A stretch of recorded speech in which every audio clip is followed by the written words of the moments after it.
CPI 25-ാം party കോൺഗ്രസിന് ചണ്ഡീഗഡിൽ തുടക്കം. പാർട്ടിയിൽ മുരടിപ്പെന്ന് CPI പാർട്ടി കോൺഗ്രസിലെ സംഘടനാ റിപ്പോർട്ട്. ചിലർ പാർട്ടിയെ ഉപയോഗിച്ച് പണമുണ്ടാക്കുന്നു. പാർട്ടിയിൽ പുരുഷ മേധാവിത്വമുണ്ട്. ചില നേതാക്കൾ പദവി മാത്രം ആഗ്രഹിക്കുന്നുവെന്നും റിപ്പോർട്ട് പറയുന്നു. രൂക്ഷ വിമർശനമുയർത്തുന്നതാണ് CPI പാർട്ടി കോൺഗ്രസിലെ സംഘടനാ റിപ്പോർട്ട്. ചില നേതാക്കൾ ഒരേ പദവിയിൽ നിന്ന് മാറുന്നില്ല. മത്സരിക്കാൻ സീറ്റ് കിട്ടാത്തവർ പാർട്ടി വിടുന്നു.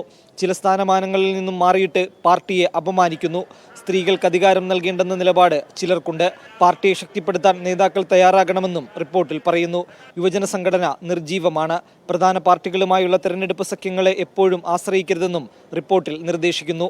ചരിത്രത്തിലെ നിർണായക ഘട്ടത്തിലാണ് പാർട്ടി കോൺഗ്രസ് നടക്കുന്നതെന്ന് പൊതുസമ്മേളനം ഉദ്ഘാടനം ചെയ്ത് D. രാജ പറഞ്ഞു.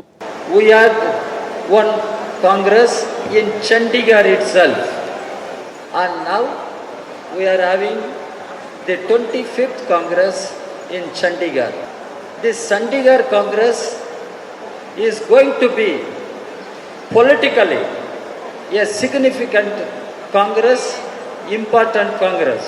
CPM-ൽ പ്രായപരിധി ഇളവുകളോടെ നടപ്പാക്കിയതിനാൽ CPI-ക്കുള്ളിലും ഇത് കർശനമാക്കണമെന്ന് ചർച്ചയുണ്ട്. അജണ്ട വരുമ്പോൾ സെക്രട്ടറി സ്ഥാനത്തെക്കുറിച്ചുള്ള ചർച്ച നടക്കുമെന്ന് അമർജിത് കൗർ മീഡിയ വണ്ണിനോട് പറഞ്ഞു. No, we have not discussed anything about that. When that agenda will come, then that discussion will come. 2019-ൽ ജനറൽ സെക്രട്ടറിയായി തെരഞ്ഞെടുക്കപ്പെട്ട D. രാജയ്ക്ക് 75 വയസ്സ് പ്രായപരിധി പിന്നിട്ടതിനാൽ മാറ്റം വേണമെന്ന് കേരള ഘടകത്തിലെ നേതാക്കളടക്കം ആവശ്യപ്പെടുന്നുണ്ട്. നേതൃപദവിയിൽ 75 വയസ്സ് പ്രായപരിധി നടപ്പാക്കുമോ അതോ നിലവിലെ സംവിധാനം തുടരുമോ എന്നതാണ് പാർട്ടി കോൺഗ്രസിൽ ആകാംക്ഷയുയർത്തുന്നത്. പാർട്ടി കോൺഗ്രസിൽ എടുക്കുന്ന തീരുമാനം നിർണായകമായിരിക്കും.